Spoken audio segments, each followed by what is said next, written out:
Station Ganapur MLA Kadiyam Srihari KTR ఇటీవల చేస్తున్న వ్యాఖ్యలను తీవ్రంగా ఖండించారు. కేటీఆర్ పై నమోదైన కేసును లొట్టపీసు కేసని కేటీఆర్ చేసిన వ్యాఖ్యలను కడియం తప్పుబట్టారు.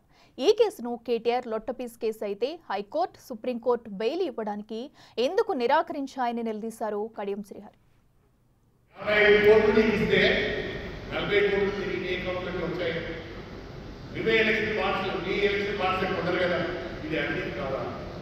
లొట్టపీస్ కేసు అంటారు.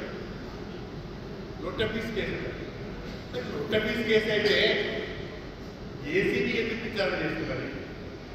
లొట్టపీస్ కేసు అయితే నీ మీద ఈడీ ఎందుకు విచారణ చేస్తున్నారు?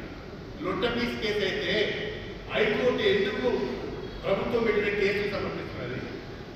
లొట్టపీస్ కేసు అయితే సుప్రీంకోర్టులో నీకు ముఖం మీద చెప్పద పెట్టుబడి ఇన్ని స్థాయిలలో కూడా ఎదురు దెబ్బలు తిన్న తర్వాత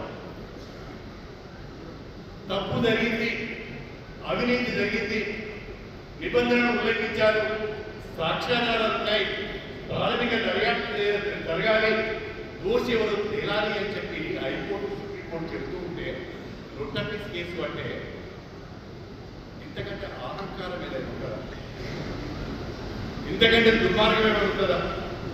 వ్యవస్థలపైన ఉండవలసిన గౌరవం ఇదేనా?